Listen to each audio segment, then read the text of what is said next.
I always go into transactions hoping that it's going to be a fun, enjoyable experience for everyone. You know, my client, your client, There's always something to negotiate. Somebody's going to give a little here and give it a little there. Yeah. I mean, it's not win versus lose, you know, it's trying to reach a win-win for everybody. If, you know, what's that saying? If you leave a transaction feeling like somebody won, then, you know, that wasn't really, you know, there's always going to be a little bit of lose on either side.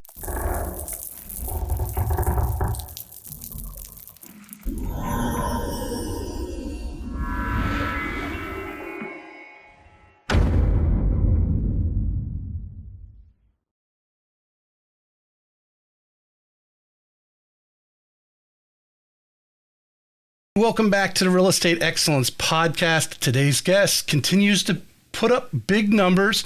A 2023 Berkshire Hathaway Chairman's Circle, Jack's Real Producers, and recognized by the Jacksonville Business Journal as a top producer. He's in his 7th year as a real estate agent, and I look forward to going deep here to uncover his secrets to success. Let's welcome from the Berkshire Hathaway HomeServices Florida Network Realty, Zackery Williams. Thank you. Thank you very much for having me. Well, I'm glad you finally got here. We're doing an afternoon show, which is not normal to me because I'm usually a morning person. So I like to make sure I got my energy, but I've got my double cup of coffee here all ready to roll. So, sorry about and that. there's a water cup there for you. And while we're thinking, I'm going to get to our little sponsor here, Remy Graphics. And there's one of these in your gift bag there, Zach. Remy Graphics makes these cuts for me. Got the Real Estate Excellence Podcast on the other side. And if you call Remy Graphics, you mention the podcast, 10% discount, and they will make these. Like if you got a closing, you know, next week, and you just want to put, hey, John and Sally, you know, whatever, you know. That's a great idea. You know, personalize it, and you know they'll never put it away. Of course, put your name on the back too. Right. For sure. That'll never be tossed out. But appreciate you coming on. You know, it was Jocelyn Reyes gave me your name, and I for some reason you were gliding below the radar. But you know, looking at the recognitions, and it seems you've just been steadily going. And then what's I find interesting, you're a young real estate agent still, but you've already been in the business 7 years, so you started fairly young. I started at 28 years old. 28. Okay. Well, you look, I would say you're 30 years old. So I don't I appreciate it. Yeah. Is there a low gray? You got a couple gray hairs in the beards there and the chin on there. But as I always like to start off the show to kind of give everyone a background on everyone. And if the client's listening, you know, now or 3 years from now, Zach, where are you from? So I'm born and raised here in Jacksonville, which I think certainly helps with the level of success that I've had. Born and raised here. I did live in South Florida, Fort Lauderdale, for about 6 years, from 2012 to 2017.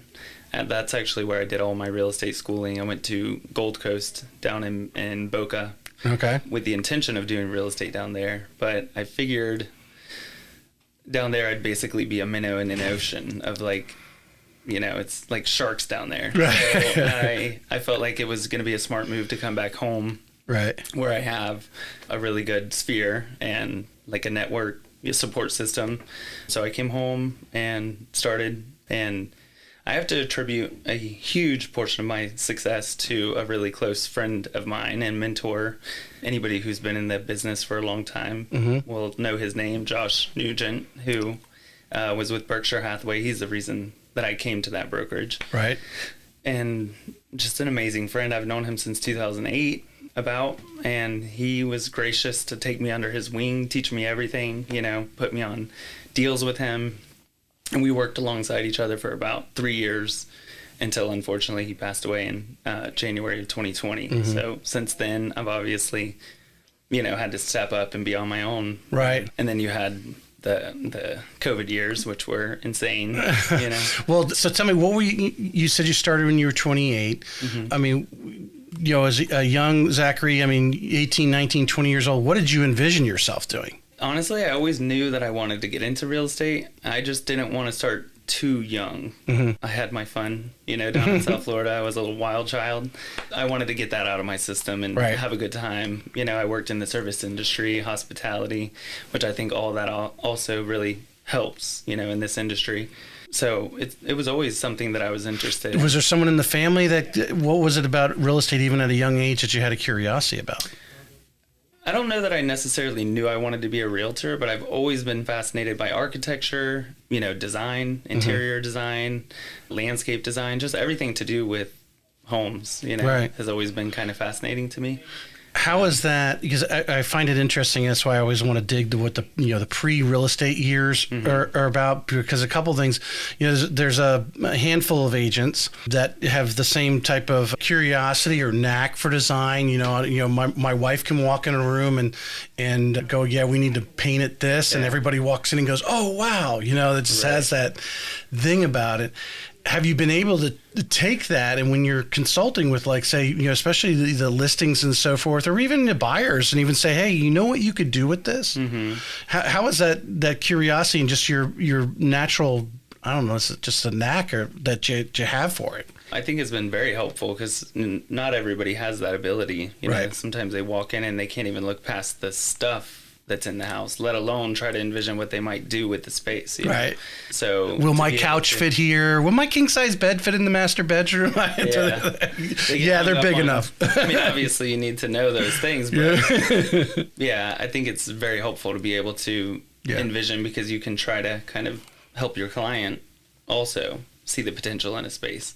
Or, if it's a buyer or if it's a seller, suggest what they might be able to do with what they've got. With all the the NAR, the settlement, all that kind of going down, and I think a lot of people in the market conditions too. I know we've been kind of blessed here in Florida to have such a demand, because of, I think, people's feelings, economics right now. Things are not as obviously as fast as they were in 2020, as you mentioned, right, and so forth. So the listings are lasting a little bit longer, but the good listings, staged correctly, maybe go in and paint a room so it's not.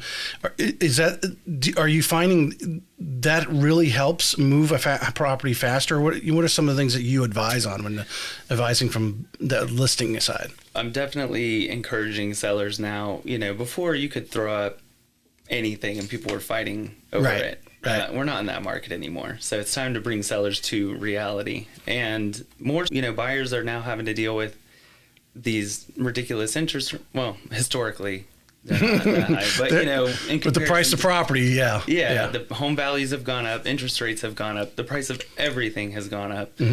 So buyers are going to be a lot more, discerning and picky with what they're buying. They're paying top dollar, and they're having to, incur these crazy interest rates and just everything else that they're dealing with. They need something that's turnkey, you know? So I think pricing appropriately and really optimizing the home prior to going onto the market and putting your best foot forward is paramount right now. You have to do it. If you were advising an agent, or an agent was mentoring with you right now, what's kind of the mindset that you go into that listing appointment? Look, you already done a little evaluation of the property, saying, okay, I'm going to need to have a little heart to heart. Hey, we need to do some landscaping. We might need to paint this room, or we need to declutter, all those things that real estate agents need to advise on. What's kind of what kind of thought process, what do you do before getting out of that car and walking in and actually sitting down with these sellers and to say, hey, this is what we need to do? Well, usually I like to break it up into two parts if I can. The first meeting is just to come there, meet the client, see the place, and establish somewhat of a rapport with them. And then, now I've had a chance to actually see what I'm working with. I can't just, there's so much that you can, come up with prior to seeing the home, but really, ideally, you need to walk the space and see everything for yourself before you can determine a true, opinion of value. But I'm very honest with my clients, and I think that they appreciate that. It makes them respect you more. It might be a uncomfortable conversation, but if you want to be successful in selling, you don't want to go down Mission Impossible. You don't want to just tell people what you think they want to hear. You need to be very real with them, and to be a real, valuable asset to them, you've got to be honest. Right. you know? So. Well, I think I like the kind of do. I grew up I've been in mortgages for 19 years. And the first 8.5 years I was with Quicken Loans. So I was on the phone. And it was always, as you got experience, you could do a one-call close. We were doing a lot of refinances. Boom, 30 minutes. You already got the app filled out because you're taking it most of the time on the phone, or they partially fill it out online. You're talking, and you're closing. Hey, this is what your interest rate's going to be. Boom, here's what your new payment's going to be. Boom, boom, boom, and you did a one-call close. Right. Your two-call, what you're doing, 2 meetings basically, is interesting, and I think anyone listening right now to think about that. If they're not hitting the home run, is because maybe you're trying to think on your feet too quickly, and to go back and reflect on what you saw, look at the other comps, so you can actually go back in and. Well, and you also get a gauge of them, a little bit too. It kind of just. Sometimes we try to be a little too fast, Yeah. Sometimes you need to slow down.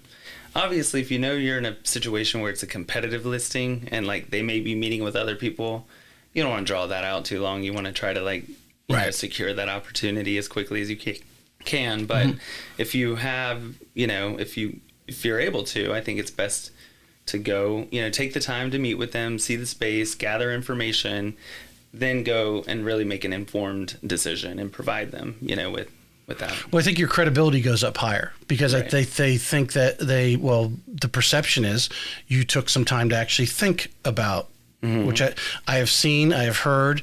I know specific stories that I could tell where there was a competitive listing and the competitor didn't even go and look at the house, and they're like already assuming the close and they're ordering photos and stuff. And it's a house that needed a little bit of cleaning up. Work. Yeah, some decluttering and properly.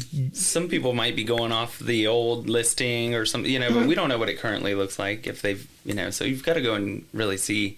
Also, there's outsides, surrounding things that you've got to take into consideration. The homes around. Yeah. We're going to take a little step back because we're going to just because we jumped into that because I always want to go down the rabbit hole and when we have a subject on there, not to throw off the listeners too much that we're bouncing around. Yeah. But you mentioned you were in hospitality prior to what kind of jobs were you doing? I was bartending, serving. I worked in a gym. So all customer service, hospitality, and with that, I've always been. So I've never had a job where I have a salary or a fixed income. So I think that too really helped, because I think for people that are trying to leave that to come into this industry, it's really scary for them. You know, you don't know when you're going to get your next paycheck, and that's normal for me. That's all I know.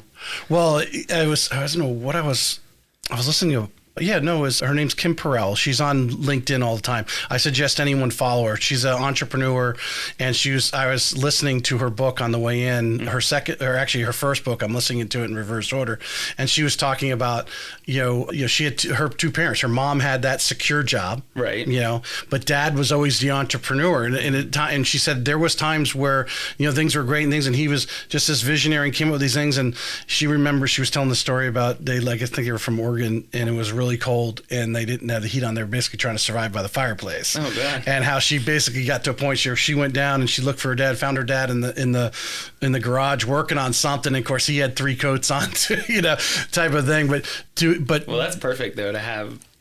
I mean, a household with one that has steady pay and probably benefits, and then the other one, But her thing was that to have, mom wanted her to have that secure job. Go to college. You're going to go to college and then get that secure job. Where dad's like, find a job that has, unlimited income potential, right? Like real estate can have, and bartending can have to a point as many hours that you can stand behind the bar, right? Yeah. Of course, the hours of the day people drink are probably better just in the evenings, but that type of attitude, that type of thing that you're, what your product that you're delivering personally is a good portion of a thing. Now, many people, I think the NAR lawsuit has put it down to, settlement has put it to thinking that real estate agents are like, in a retail store or something, like someone goes, buys a shirt, boom, that's what the shirt, and they maybe get a little commission on it. And it's a lot more than that. Oh it's not a 30-second transaction. Yeah. I mean, now and again, you might get lucky and have somebody that comes directly to you for a specific property, and that, But that is rare. Very rare. Yeah, you bless those days. I remember, again, working in the call center doing mortgages where someone calls up and said, hey, I need to get a pre-approval. I want to buy this property. Right. And the next day you got the contract. You're like, oh, God. There's like cake. But I think everyone underestimates, I mean, how many times at 8, 9 o'clock have you been on the phone having, consultation? Countless times. And I've had clients that I've worked with for several years, that we were looking, weren't having any success finding exactly what they were looking for, or maybe their circumstances changed, and it draws out over a 2-year period, and then you finally the journals in that bag there, but I was just a thought that I had, that every agent should have a journal and write down, just like a lawyer would. Took the call at 8 o'clock. I don't want to talk for 35 minutes. It's about, because a lot of the stuff is not actually logged about the house. Right. Mm-hmm. It's, or sometimes you're just talking them off a ledge, I mean, there's, I mean, we wear so many hats. Yeah. But I think that this whole thing is obviously a big disruption, and no doubt it's going to change stuff. But I think if you really prove your value, I mean, I don't plan on it affecting my business. I'm not going to let it. 100%. And that's why I think my podcast is that much more valuable right now, because of this, because of bringing on top people like yourself and talking about, these are the things we do. Mm-hmm. And in the, in 20, I mean, all these agents were signing up. As soon as you stuck the sign in the yard, that you were selling it. Right. You didn't really have to, spend them. Now, every loan today has extra puzzle pieces to it, and the negotiations I'm hearing you guys go through and trying, the different considerations they have to go through, the buyers and the sellers, and then the if repairs need to be done, it's crazy. Yeah. Yeah. Well, I think sellers are getting a little more, it's definitely easier for buyers to negotiate now. I mean, unless it's like a perfect property, obviously. There's certain instances where, you've really got to be competitive. But, I think... You think it's more of a buyer's market right now? More of a normalized market, yeah. You mentioned the gentleman that passed away. I'm sorry, I forgot his name. Josh Nugent. Josh, what you're working the bars, you're doing your different hospitality. I imagine you meet Josh somewhere. What attracts you, and what happens to bring you to Berkshire Hathaway? Well, no, we actually met. A lot of my business that I do. Sorry, I'm gonna. Yeah, go ahead. Information.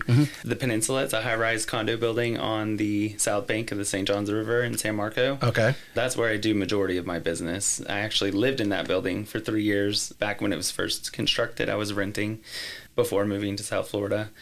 And I met Josh there in that building through a friend of mine, Nicole Dana, who was one of the site agents for the building. So we all, became friends. Stayed really close, while I was here, and then stayed connected even while I lived in South Florida. Then when I moved back up, Josh is with Berkshire Hathaway. Nicole had moved on up to Amelia Island, started a whole new project up there. But, they both suggested going to Berkshire Hathaway. They offer, awesome training and support for new agents, like some of the best coaching, because we all know you get out of real estate school and you're like, well, now what? Yeah, exactly. I don't know anything. I know how many, feet are in a square mile or something like that. I don't even know. So, not really worried about acreage and I'm selling condos, but yeah. So, I mean, obviously my office is in Avondale. I do a lot of the historic homes in Avondale, Riverside, San Marco, but the Peninsula is the bulk of my business. Yeah, he brought me on at a very small percentage at first. I was just doing all the busy work, So would you more or less say you were acting like a transaction coordinator for him, or what do you? No, we would go on appointments together. Okay. I would be there. Kind of a more assisting. Yeah, kind of an assistant, but doing all licensed, so I could do everything. Right. But yeah, we were side by side, all the time doing stuff together. I just was proving myself. I mean, I just wanted to work, Right. I didn't care, about the split or whatever. Well, how important because this is another subject I like to always go down, and for new agents that might be listening, or someone who might be listening might be thinking about getting into real estate. You were fortunate enough that you had a friend that obviously you already had credibility and trust with, and he took you to Berkshire Hathaway, because a lot of times I ask, well, what led you to your first brokerage? In this case, you had that really, but you actually had a mentor right off the bat. Yeah. I mean, you've been in the business now 7 years. You look at some of the other agents that have come in, some other people. I'm sure you've seen people come and go. Right. Many that, and how beneficial was it for you to have that mentorship? If you think of it versus if you didn't have it. Huge. Yeah. I mean, definitely. There's something to be said for the network of friends that I have, and I'm not going to take away from the fact that I definitely work hard and I've made a good reputation for myself, but he catapulted me to, like it really helped me from the very beginning. Because there's a huge learning curve. Yeah, I mean, it's a lot to take in. Right. But another thing that I did, I'm a very visual, hands-on learner. It's hard. I can read a book till I'm blue in the face, but it's not going to sink in for me until I do something. And knowing that about myself, when I first came to Berkshire Hathaway, Josh encouraged me to come there, but I didn't feel ready to start as an agent right away. I actually interviewed with Josh Cohen, my current broker, and told him that I would really like to assist someone in the office. He tried to encourage me to not do that. Like, you've got what it takes. You could be a realtor. Of course, he wanted me to come in and start selling. Right. But I just knew that I felt like for me, it would be more comfortable to start as somebody's assistant, gain a little bit of background experience and knowledge, and then segue into real estate. And so Liz Bobeck, she's another top producing agent in our brokerage. She hired me as her assistant. So I was in the office from 9 to 5, Monday through Friday, doing all of her, busy work. And that was more like transaction coordinating, assisting.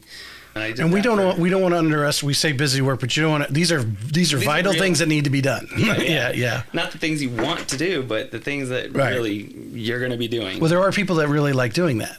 Not me. You and I. Yeah, we're not that person. We're more of a front-facing situation. But there's other people who enjoy supporting and being part of a team, and that's why define one and they help you out, and they make a good living as well. Doing a much needed service. Coordinators are invaluable. I mean, So I worked with her for about 6 months to a year, and then Josh, I think, saw how committed I was. He didn't right away just start putting me on deals with him. He saw that I was like serious, not just one of these people that thinks they want to get into real estate, get their license, come, and then within a few months they realize it's not as easy as they anticipated. So I was committed. I moved up here from South Florida, like invested, everything into it. So this had to work. This was not something that I was just gonna try out. I think there's confidence is the word. And I think a lot of people get in the business and like I said, they don't know what they don't know, right? That's the bottom line. But the fact that you spent some time working behind the scenes, you started to get would you agree you started to get kind of a bigger picture of what's going on? What actually happens in a transaction from start to finish? Because as you get out of that course, if someone handed you a contract, you'd be like, what do I do now? Or how do you even get your first client? Like, you don't know where to start. So it definitely kind of made me get a better grasp on the process and, kind of understand real estate a little bit more to be able to confidently go out there. You're about roughly anywhere 6 months to a year. Josh starts throwing you on there.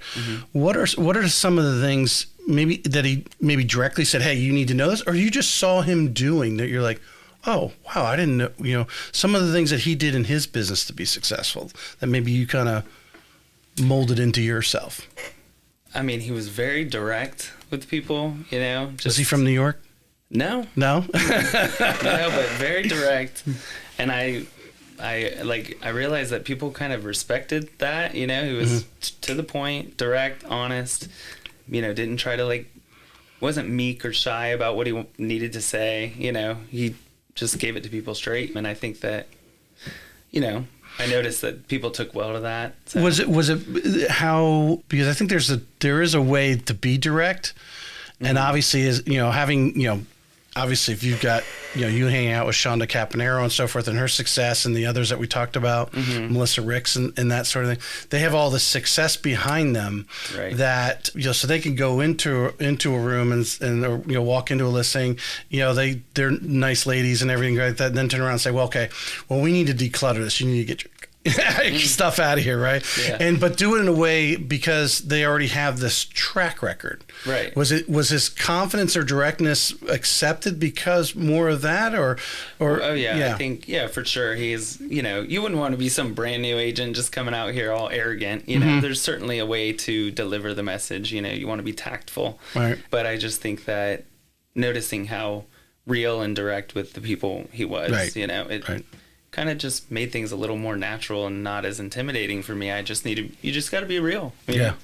Well, I want to dig on this to kind of define it a little bit, because I think one of the challenges agents have, even experienced agents that maybe have just been kind of just, jogging along, they sell enough to stay in the business, but they're very bashful, shy, afraid to kind of have that heart to heart with some of these clients. And some of these, I think some of this, not all, I think people might take it offense no matter who says it and how they say it. But there's others like really appreciate. Thanks for saying I got pie on my face because I want, you know what I'm saying? Yeah. That's because that's what a good friend tells you. Right. Exactly. Yeah. I think it's very much like you just said, I mean, they see that honesty and appreciate that. And I think it makes them respect you, and, they know that you're going to be with them. So they can. All right, let's dig into Berkshire Hathaway. Cohen, you said, was your broker, right? Yeah, Josh Cohen. Yeah. It sounds like you were fortunate enough to, because I think I think a lot of agents are not as fortunate as you were. Things lined up. You had a mentor, and you had a broker that obviously wanted you to get into production right away, but found you the way you wanted to get into business and felt comfortable getting into the business. How important, looking at what you've been in this 7 years, looking at what other agents are doing at other brokerages. I see you mix with other agents that work for other brokerages. How important is it to find the brokerage that does the business that clicks with you, how you do business? Because I think every broker in town does business a little differently. Right. And obviously you seem to just got lucky in the one you got to first, just everything clicked and got in your groove. But some of these people run their cogs in the wheel sometimes, where that broker's going right and they want to go left and it doesn't work out. And sometimes they have to bounce around all these brokers to try to find it. Yeah. I will say I definitely love being a part of Berkshire Hathaway. I think it's a very reputable company. They're globally recognized. There's a lot of great brokerages in town. Yeah. We're not the only ones. But I like that we're synonymous with luxury. So that's important to me. And I'm not one of these agents that wants to bounce around. I think that shows inconsistency, and I don't know how a client. Well, I don't think they want to bounce around. It was Caitlin from DJ and Lindsay said that they're bouncing around because they're looking for that brokerage that's going to mesh with them, where they feel part of the culture. Which obviously you must have been there 7 years, and you're doing well. Because I think it takes away from their business if they're really analyzing it. If they're not, it's like if you're working someplace you really don't like work. You may be really good at whatever you're doing. Maybe you're in IT, but if the culture and the management's not good, you're not going to be very as good as you could be. Right. I think for sure, culture and environment are very important. For you to have success, and the environment and the culture at Berkshire Hathaway is super. Everyone's so supportive of one another. We're like a family. Everybody wants to help. Everybody wants to see each other be successful. It's not like one of these cutthroat, competitive type brokerages. We all celebrate each other's success. We collaborate, So I don't know anything different. Yes. That's all I know. That's true. Yeah. That's true. I mean, but you do know other agents. I know. Yeah. Is Josh Cohen really the I want to say trend setter or culture setter, whatever you want to, in the office? Is it streaming from him? Yeah, absolutely. He certainly fosters a really awesome, energy in our office. Mm-hmm. So I'm with Avondale. We're actually, San Marco and Avondale are together. He manages both of those, So the other offices, they may have different brokers and a different energy maybe in their office. Right. But we all come together and we do company-wide meetings, once a quarter and all kinds of things, that the whole brokerage comes together for. Now, do you live in the same area? You live down in Avondale area? Is that where you... I actually live in Lakewood, right in the San Jose area, San Jose and University. Okay. So San Marco's closer, but because of Josh. Well, I imagine you hang your hat because Berkshire's got offices all. You got, I can use any. Yeah, any offices. But you started off. Well, what was the condo complex again? Say it. The Peninsula. Peninsula. Mm-hmm. Because you obviously felt comfortable with that. Mm-hmm. You lived in there and so forth. What are some of the things that you do that anybody living in any subdivision can do? But basically, you started farming your vertical neighborhood. Your vertical neighborhood there, yeah. Tell us some of the things that you do to farm. What are you doing? Are you doing mailers out to everybody? What do you do? I do, yes, but I've never purchased a lead once. Like all of my business is either word of mouth, referrals, or repeat business. And I already had obviously Josh helped me get into the building, as a new inexperienced agent. But as soon as, I told people I know this building, I lived in it for 3 years, that obviously instills some confidence in them. Yep. And, there's been enough turnover in that building over the years that my name has just kind of gotten out. I do mailers, not too frequently. Right, occasionally. But I am part of our brokerage offers auto flow, which is like a, monthly, your clients get like 2 postcards a month and an email a month. So those go out to the building, but I'm in that building almost every day, in the lobby or meeting with a seller or showing units, so people see me there all the time. And then I really try to do friendships with my clients and take them to lunch or to dinner and, really make that a lifelong relationship so that living so close together. They're meeting at the mailbox, they're meeting at the pool, they're seeing each other, especially in a condo community like that. And anyone says anything about real estate, it's, hey, Zackery, you got to give him a call. Yeah, call Zack. Yeah. I love that. I tell you a little short story. My wife and I, we got some handful of units in a complex. My parents are in there, in one of the units that we own. And it was funny. My dad was in the elevator, and I don't know how the discussion started. I don't know. Dad just started chatting with this person. Is like, oh yeah, if you want to sell your unit, you need to call Jennifer, my wife. Right. It's like that's the type of how tight that community gets, and if you really nurture that thing, as you can nurture any neighborhood, just the condo is just even that much closer together. Is in the elevator or whatever. Yeah, it's certainly important, even more important in that instance to maintain a good reputation. Because of how close everybody is and word gets around. Yeah. What would you if we were asked to speak at NEFA or something like that, or in front of your fellow teammates there at Berkshire Hathaway, what do you think are 3 things that agents should be doing right now with the current market? I mean, we know in the current market being, so someone might be listening to this, who knows 2 years from now, but listings are growing, interest rates are high, although, there's some transactions going on, but, the listings are lasting a little bit longer on the market as our inventory grows right now. What are some of the things that you're doing on a daily, weekly, monthly basis, or even Mr. Cohen's, is suggesting that every agent in the office, 2 or 3 things that you guys should be doing? I mean, for me, first and foremost, treating this as a full-time job. This is not something that you can just, part-time kind of show up at 11 o'clock, hang out for a couple hours. And expect to be successful. If you really want this to be your career and you want to be successful at it, then you've got to treat it as such, So you need to have structure, time blocking, making sure to, touch your people. So I'm going to dig in on that a little bit. What's something that you do that relates to, that treating it as a job? Are you the type of likes to get in the office at 8 o'clock in the morning, or what? No. What's your schedule like? A horrible example. I've just had some I mean, not luck, I've done well, but yeah, I've been successful, and I didn't necessarily have any kind of strict thing that I followed. I just took it and ran with it. But I have gone through ninja selling. Yep. I'm sure you've heard of it. That. That's a training, like a installation that our brokerage has offers a couple times a year.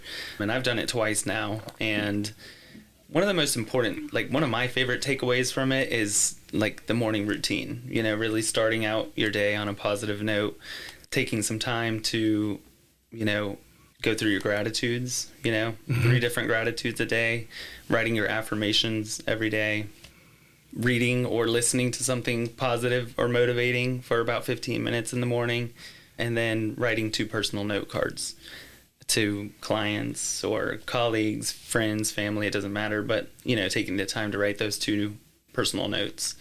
And then for me, fitness is really important. That's what helps keep keeps me positive and my mind right, my energy, get all the stress out. This industry can be very stressful, and that's my outlet. So I always make sure to prioritize, the gym when I go to. Well, it's interesting. All the things you said was working on you. Mm-hmm. Because you are the, if we look at, there's these companies, Nordstrom and everything, will pay a lot of money for what their displays look like. Mm-hmm. But in a lot of cases, you are the display. Oh, absolutely. We're a walking business card. Yes. I mean, you want to attract people to you. You want to make sure that you got to take care of you first in order to really benefit the people that you're taking care of. Because if you're not taking care of yourself first, then how can you take care of other people? So I think that prioritizing, your own well-being, health, like mentally, emotionally, and physically, sets you up to be able to really go out and be successful for your clients, give them the best version of yourself. Your energy that you put off because you're in front of these people, they feel the energy. People want to, when you walk into a room, you can feel the energy coming from the different people. Yeah. And like you said, just whether or not you got a smile or a scowl on your face, people are, do I want to avoid this guy or, you want to have that magnetic, you want to be a happy, positive, energetic person that people just want to be around. And I think that's, not to toot my own horn, but that's just how I am. And I think that's also another attributing factor too. All right. So number one, we're taking care of ourselves with a regular schedule. If it's working out, whether it's in the morning or you go at lunchtime, but it's just you're getting it in there. Mm-hmm. You're not letting the day go by that you're not doing some of these things. Writing the note cards, some of the little things that take 10, 15 minutes, because we definitely with social media or whatever can get distracted for hours. Right. Very easily, and then realize you're not doing these things on a regular schedule. Right. What else? I think another thing too in light of everything going on right now, obviously we're all doing away with the NEFAR documents and we have to now switch to NAR. I think it's really important to know that contract inside and out. And then with the whole NAR settlement,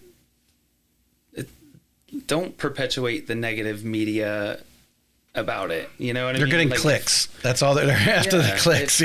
I've had to have a couple conversations with clients about it, and majority of them are on our side. They think that this was just some stupid money grab, which it is, and that anybody who's worked with a good realtor, they feel that their realtor was worth their weight in gold, and they would never even attempt to navigate a real estate transaction without somebody advocating for them. So I think if you can go out there and confidently, show your worth to people, and this isn't going to affect anything. Yeah.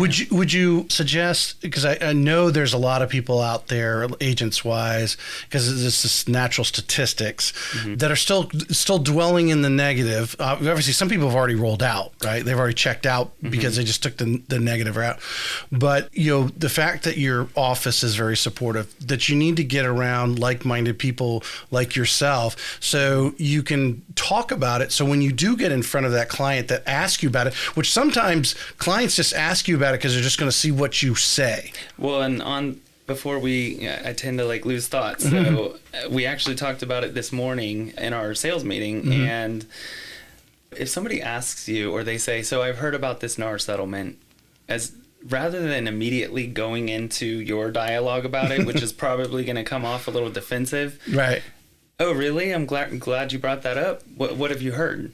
Right. And open it up for them to then kind of tell you. Because they're going to tell you their mindset on it is what they're going to do. And it's not that they heard some stuff and then they came up with their own opinion on it and spit it back at you. Yeah, so it's best to go ahead and deflect that and allow them an opportunity to tell you what they've heard, or at least how they've digested what they've heard, and then they might come out and say, man, they're full of shit. This is a money grab. Most likely that's going to be the case. You know? So before you immediately, get defensive. Right. I saw an actually email came out within the last hour, just before I was waiting for you to get here. It was talking about how the VA, because the VA would not allow a buyer, a veteran buyer, to pay a commission, but they thought it was a great thing that they, I don't know, whatever, paused it or whatever, that restriction.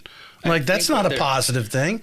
No. You just leave that in there, because the people who are going after this need to feel it. They're letting them get by, and we're making all these changes to accommodate someone who doesn't, to me, in my opinion, doesn't fully understand the real estate transaction. No. And another thing that I do when I've had to have that conversation with the sellers, when you purchase this home, did you not benefit from that system? Your buyer's agent was compensated by the seller. Realistically, the buyer, they're paying for it either way. They're paying for it. But it's coming out of the proceeds. Yeah.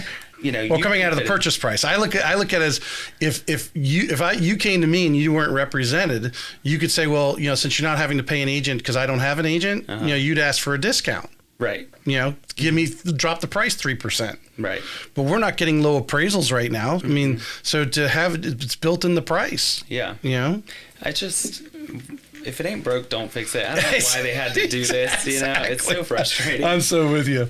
What are some things that you, and through trial and error, in 7 years in the business, you had your mentor there. You got Josh, from the brokerage. I know between mortgage lenders and real estate agents, we get all the little bells and whistles, all these different marketing things. Artificial intelligence is out, so you need to be doing something with that. Chat GPT. Yeah, right.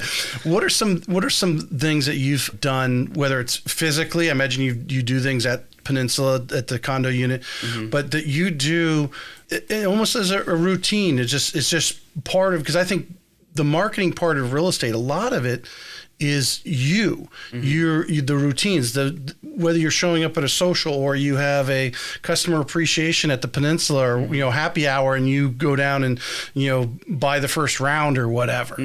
What are some things that you've done in your career you felt have gotten some return as far as would put under marketing? Well, definitely I always partake in anything going on at the Peninsula, like any kind of a resident event. I'm always part of that. And at the holidays, all my clients, I do a special gift for everybody at that time of year. And then obviously the auto flow is something that they're getting consistently. Right. And a lot of times that's something of value. We also have partnered with Lolo, which is locals supporting locals.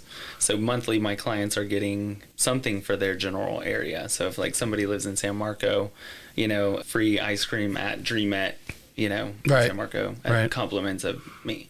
How have you, someone else was mentioning that I forget who I had on, was mentioning that. I was introduced to it years ago. I didn't continue it from that standpoint because I was sending it out to real estate agents, but from your clients there, because they send you a tracking, right? There's of who opened the email and all that kind of stuff. Do you see a little bit, or give that a good reason to give them a call sometimes? Say, hey, did you try that ice cream shop I sent you, or how do you? So I've actually had people reach out to me and say, hey, we got this. Thank you so much. I probably could be better at strategically using that as an opportunity to reach out, to people, but. No, I mean, and honestly, people rarely use them really, but it's still a touch, It's more about staying top of mind. Whether they, actually go and redeem that gift or not, it's not important. Right. It's more the fact that they're consistently seeing your name and getting something from you, You should still, I agree with you 100%. I still send my personal notes. I still make phone calls on, if somebody pops, like, I love that line, you came into my mind, that's just like an easy segue into, just a reason to call. Well, you never know when they're having that conversation with somebody, their neighbor, something just, I can imagine the condo, someone walks in, they have coffee or whatever, and they're like, oh yeah, I'm thinking of buying another unit, or I'm thinking about selling another unit. And just that morning they open their email and your coupon's there. That's the win. Exactly. That's the win. Yeah. Because I challenge. I could mention names, but I'm not in the not real estate agents, but people in corporate America above me, basically, that don't fully understand the concept of social media, and can you get leads from it? Mm-hmm. And it all goes back to the word you used, the consistency of you're posting, you're staying relevant. You have an opportunity for free every day to pop in there. And if you invite them on there or collaborate with them or whatever, obviously when I put the reels from the show up, I collaborate with you, and your circle seeing you and that sort of thing going on. The value of consistently staying in front of it, because what's the worst nightmare for me or for you is to have one of our friends or someone close to us goes, oh yeah, we just sold our house with Sally or whatever. Yeah, you certainly don't be a secret agent. You got to make it known that you're in real estate.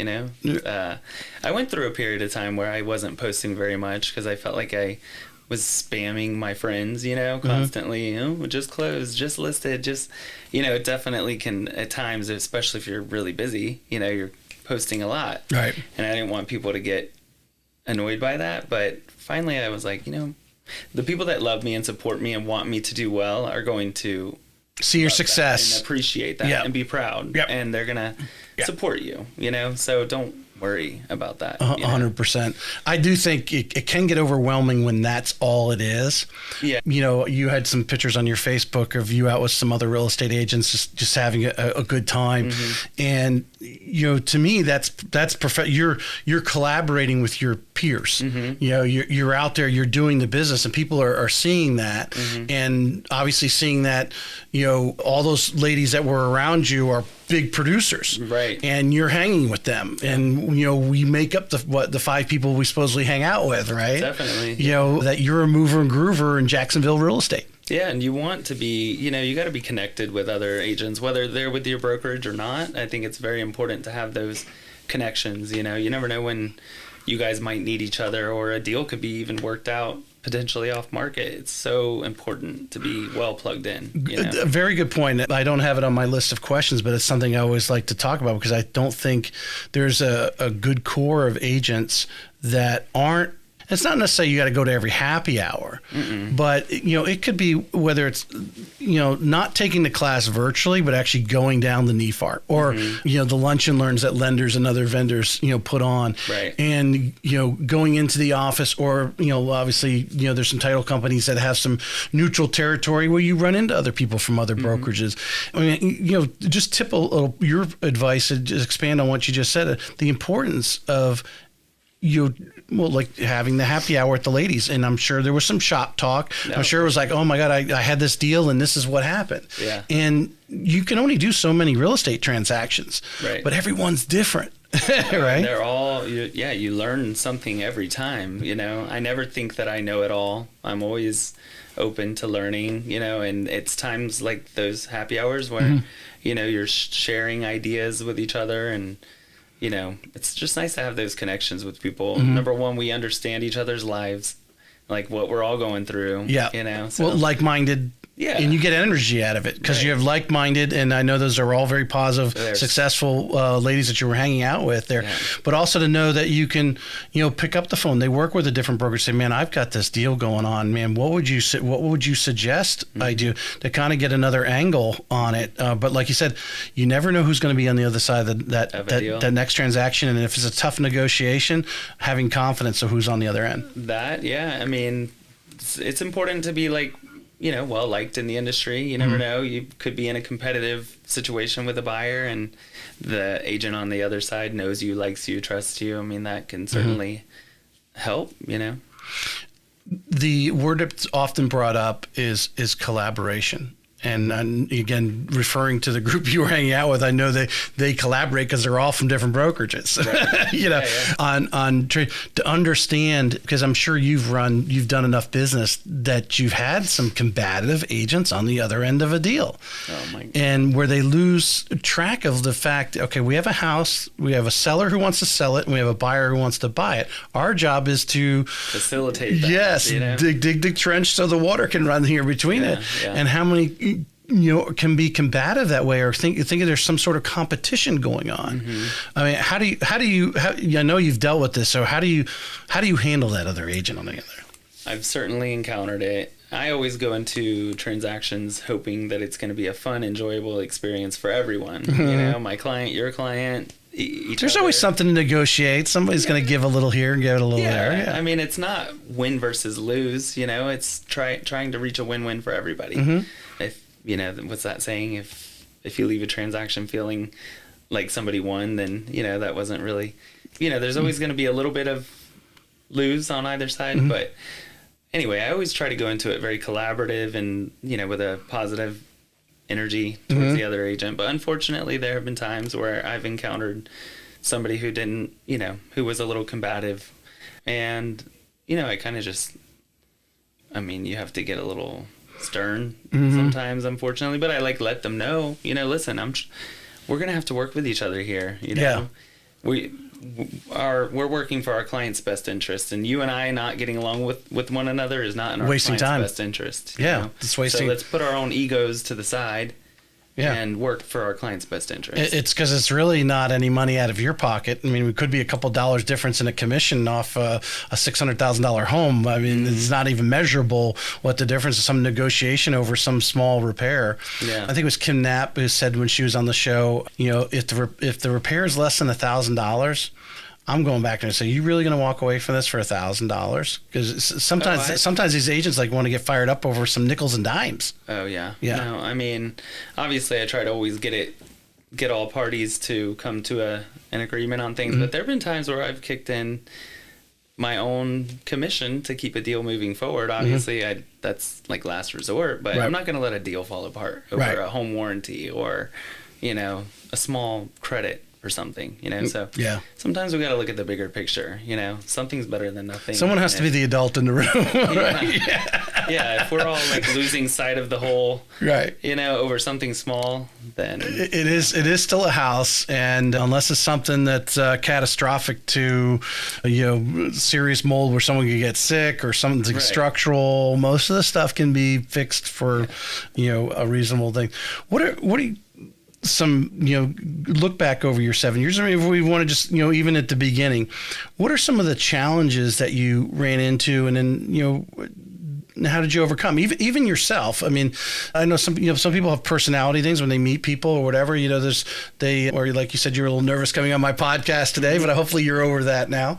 Yeah. What are some of the challenges that you had that maybe other agents, I'm sure there's other agents that probably have very similar challenges that you've had, and what did you do to overcome them? Well, public speaking or something like this is so out of my comfort zone. Here we are. Yeah. I've been trying to be better about stepping out of my comfort zone. Recently, I hosted a sales meeting at one of my listings with 50 agents. Oh, wow. There. And got up and spoke in front of all of them. I had to talk about my listing in front of all of these people, and I'm fine in front of a small group, mm-hmm. but being in front of a large group, definitely, your heart starts racing, you right. lose train of thought. Yeah. But I did that, mm-hmm. so I'm trying to kind of step out of the comfort zone. So I've did that. Now I'm on this podcast with mm-hmm. you. But I'd say, I guess maybe starting out, I was very nervous, I mm-hmm. mean, I had been in hospitality and customer service for a long time. So speaking to people one-on-one or a couple or anything like that was fine. No problem because you did that all the time. Yeah. Mm-hmm. So that was always fine. But anytime I had to speak in front of the whole office, because every Tuesday we'll do our sales meeting and we'll discuss buyer needs or upcoming listings that we might have, mm-hmm. So that was always a little nervous for me. So just getting over my fear of public right. speaking or, Did you feel, because the path you took, that confidence was part, not being I think it's the unknown, right? We don't know what's out there, so we're scared, right? There's that dark area over there. What's over there? What's gray? I can't see through it. That was well, I think it's a challenge for everyone in all parts of their life, no matter what it is. If we can't see in there, we're always a little, tentative, going in the door the first time. You've never seen these people before. You don't even know what they look like. And, is this the couple that actually owns the home when you open the door, right? Yeah. There's actually a little fear there, Oh, yeah. Starting out, going on appointments and meeting with people was always very nerve wracking at first. But now I've just kind of, I go in, I'm myself. I'm not I think that comes obviously with experience, getting a little experience under your belt is going to give you the confidence to be able to go into these situations and not be nervous. But yeah, I was very starting out, I was very nervous. It took some time, Well, I would imagine, I want to circle back because I want to make this point to the listeners. If you're not doing very well, right, maybe or don't feel you're up to your potential, maybe you're at a brokerage where you're going through, you've made some sales, I don't know, maybe you got some leads or whatever and done some business, but to find that mentor, and it really sounded like you were really almost like an apprentice, starting off with, but to find that senior person in the office and search that out and sit down and you've been doing it long enough that if a new agent called you and said, hey, would you have coffee with me? You probably would. And I know every one of those ladies that you were in the Facebook pictures, they would do the same thing. Anyone calls them and says, I think it was Shonda said she was gaining weight by all these agents who were calling her and wanting to take her out to lunch. Don't be afraid to reach out and try to find that person. And they might not even be with your brokerage. Yeah, I think it's very important to be in a brokerage that you feel is offering the training and support and that has that culture and that energy that makes you, feel excited and supported, wherever that might be. But finding that relation, that one-on-one person because I think everyone likes to have a confidant, a confidant, so that they can call and say, God damn, this is just, Yeah, we all need we all need that. Yeah, and that other person listens and it goes out the other ear and then we move on. Or some people don't like to expose that, hey, I'm really nervous going up to the house the first time. A lot of people don't want to tell other people their weaknesses, but if they have that friend or mentor that they know has their back or is going to then turn it into an encouragement thing, it really can help you out. Yeah, I think definitely try, if you've got a friend, I always tell people, find somebody that needs an assistant. Start out that way if you can, I think there's a lot of listings out there need open houses done. Yeah, and you really need to be doing those open houses, doing floor duty if your office has that. Where you're answering the calls. You got to be out there. But yeah, if you can assist somebody and learn that way, even if you're not making a ton of money off doing it, you're gaining experience and knowledge from that person, and that's sometimes for me worth more. Real estate is like analogy, but what you just said is there's not a classroom, but even you think about the college degrees today, and someone goes and takes 4 or 5 years to get their engineering degree or their law degree, let alone they spend 6 or 7 years in an institution. They've learned all these books, but they've had to go and actually sit and, hopefully they had some internships in there, especially the lawyers. They all, do their summer interns where they're actually in a law office doing lawyer type work. They may not be in the courtroom, but they had to do all this other stuff to get it. Where real estate is the same way. You have to go in there, and the only way you're going to learn is by doing. And the only way you're going to do it quickly enough, is by meeting up with someone like this. It's going to take you on some of those appointments. I'm sure he took you on early. Yeah, I have somebody who, I'm a little mentee friend of mine that's newer in the business that unfortunately, things have been a little slower for me on the buyer side. I've got listings, but I haven't had, buyers. But my hope is to get to a point where, I'm focused more on the listings, and then he is helping me with the buyers, So hopefully the market will get better. But being that every situation that you have that opportunity to talk to a buyer, you want him to be there, because that's the only way. It's just like him being part of it. He's listening to you, have this conversation. He's gaining confidence and understand how that conversation should hopefully go. Right. Yeah.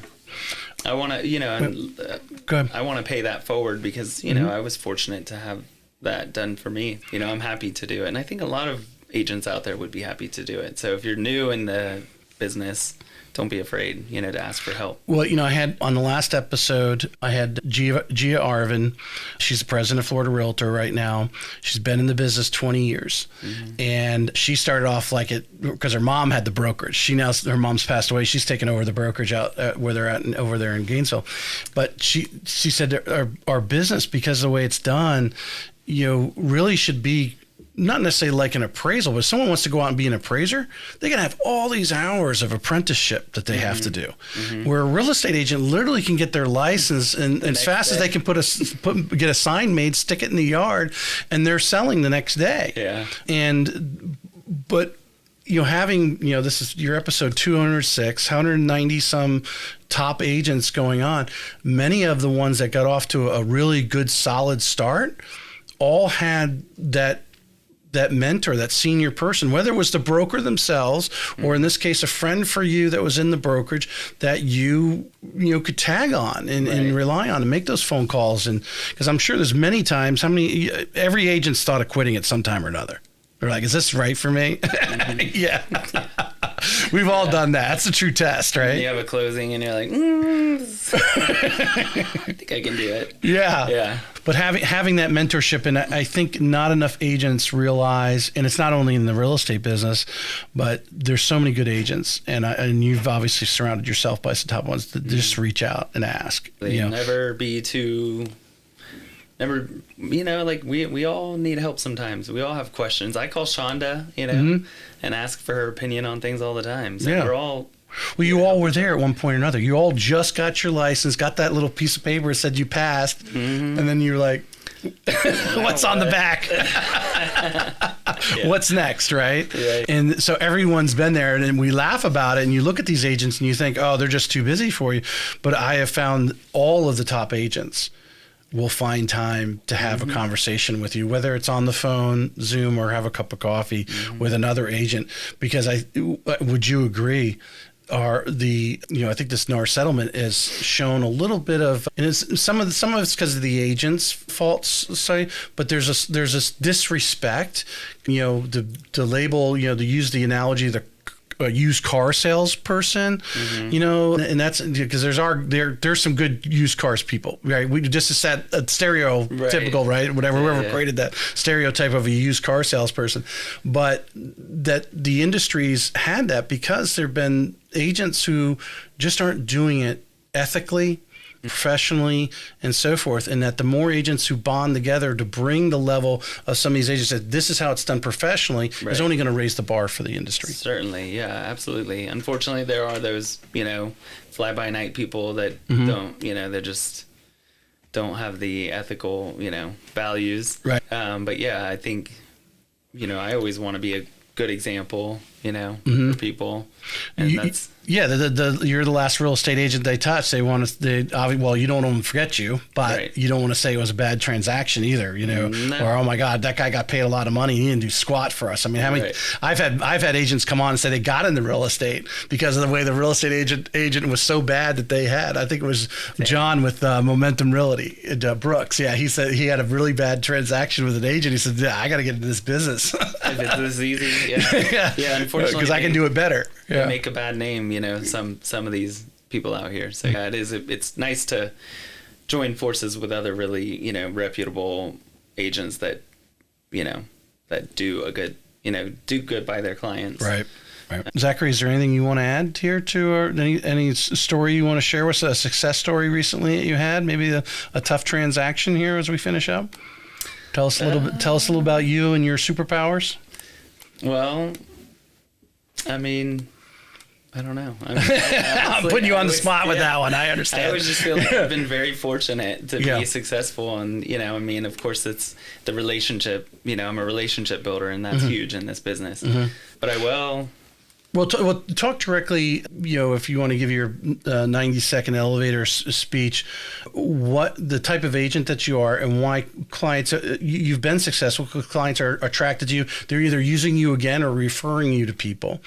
Just kind of summarize, your mindset on being a real estate agent and how you're, treating your customer through an entire buying, selling process, foreshadowing, preparing them for everything. Because we set sail a lot of times on these transactions, and there's very rarely that we don't catch a couple waves from the left or right. Yeah, I think it's, I really try to foster the relationship with people, make them feel like a priority. Anytime I'm with them, I'm not looking at my phone or checking my Apple Watch. I'm tuned in, plugged in. That can drive you nuts. You think we're like they got to leave or something. They keep looking at their watch. I'm like, do you got to leave? Yeah, you got somewhere else you need to be. So I always make sure my clients feel like a priority.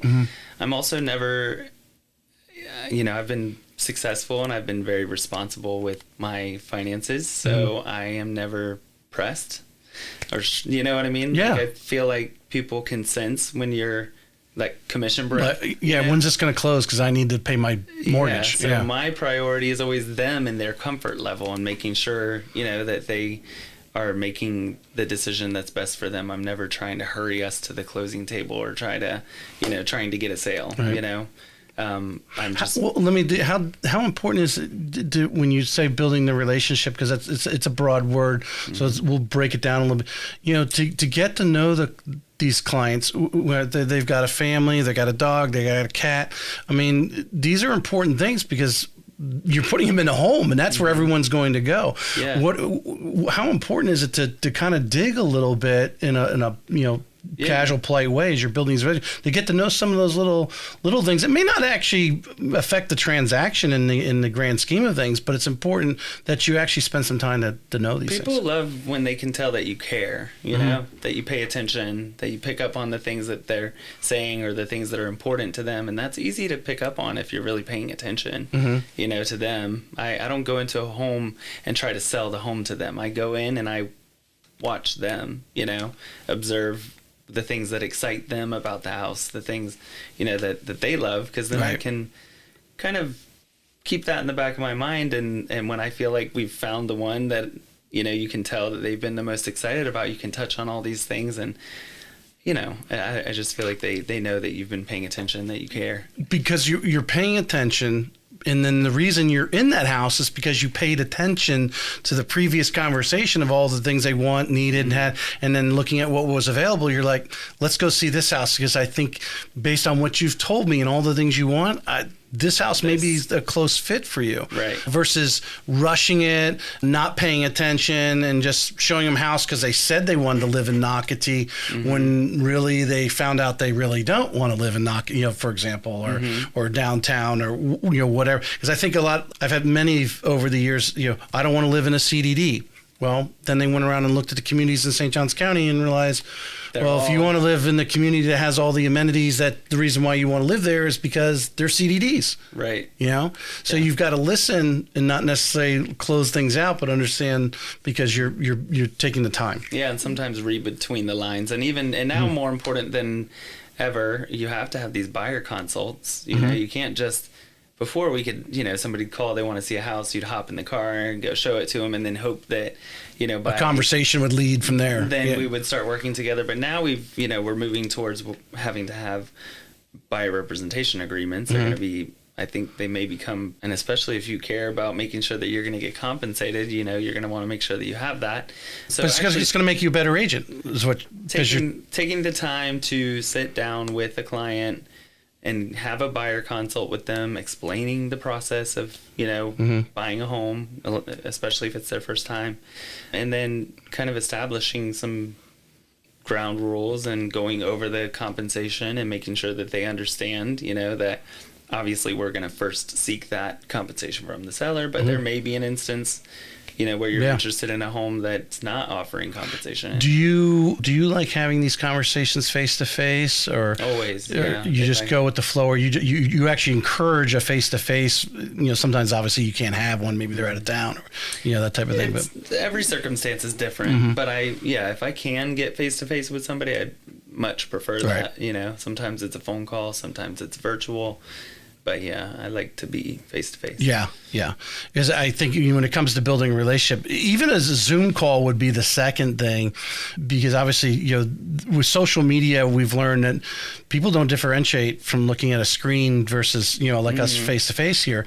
And if you can't meet face to face, which is the ideal situation, because you're seeing the body language, the facial expressions, are they making eye contact with you and listening, or they're like, I don't like this guy, I can't wait to release. You're getting that face to face. The Zoom call, you're getting a little bit of that as well, and then building, because they're seeing you and seeing how you present yourself and so forth, how vital that is in the relationship building process. Yeah. And then dress for success. I think that's important. I don't know. Just you don't have to. You're dressed very well. You got a nice jacket. It's fitted. The shirt I can see is fitted to you. You don't have to wear a 3-piece suit. Not always. This is for Florida. I think people you think Florida do expect to have a little bit of casualness to it to a point type of thing. But yeah, I agree. Yeah, I think that the way that you put yourself out, definitely, will give people confidence in you. You dress for success. I think there was a study, we learned about this in Ninja recently. They had like 3 groups. There was a group of people that were dressed like in suits, a group of people that were dressed business casual, and then a group of people that were just dressed casually. And they all had to negotiate contracts. I don't know exactly what type. Right. And they all did fairly well.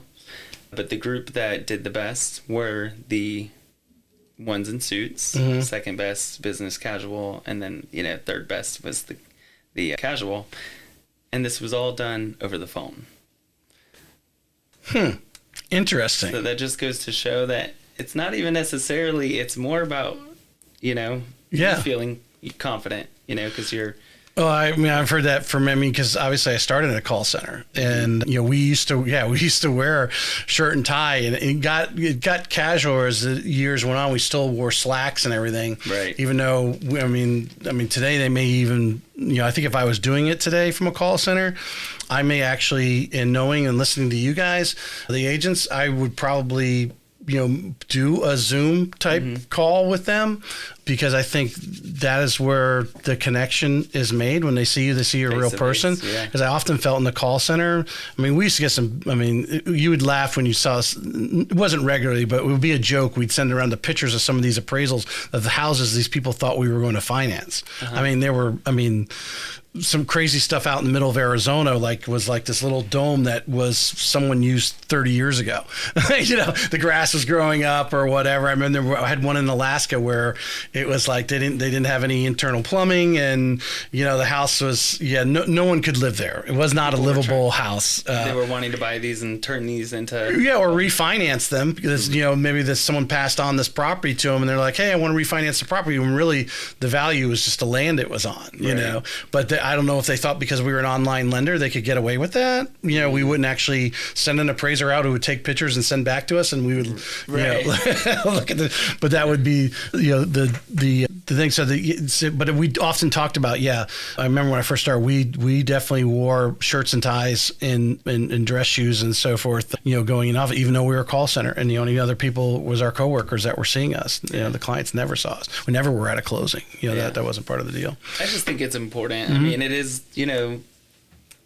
you're dealing with people's most expensive investments, some of their biggest investments. So I think it's a first impression. There's always a first impression too. You want to go in there and look. Hey, I rolled apart. Maybe after you've been showing them half a dozen homes, and you see they like to dress in shorts and flip flops when they go see the house. So you may dress down a little bit. So you're not wearing the 3-piece suit and they're in flip flops. Then they feel uncomfortable. You can read on your people, of course, but I just think that, and it's actually been stated that a lot of people, one of the complaints of people is that they felt like their realtor was too relaxed, underdressed. Interesting. It's not surprising though. Not surprising, because I've seen it. Right. That's why I'm not a real estate agent. But 100%. I appreciate you coming on. Anything you want to add to the audience here? No. I mean, I appreciate the opportunity. Yeah. Yeah. Well, now you're memorialized out there in the YouTube and in the podcast world. What's today? Tuesday. So we'll go out on Friday. Okay. And it'll be out there, and I'll text you over. Listeners, please, leave a review. Go ahead. I will say that, if I can offer any advice or, be of support in any way, don't ever hesitate. It's a compliment for people to come to me and ask for, help or advice. Always here. If I can help in any way, I'm happy to. Yep. So Zackery would love to have a cup of coffee with you, talk about the things that he's doing. And like I said, just even, like you said, if you're doing business, maybe you've got some clients that are interested in the peninsula or in the areas that you work. Or, I think one of the shows we had, somebody got a listing from a friend. So the friend gave him the business, but it was in an area that they don't normally work. And if your friend owns a place in the peninsula, but hires you to sell it, call Zack. He'll give you all the help because he's probably got a buyer, type thing, or vice versa. I appreciate you coming on. Thank you. Thank you.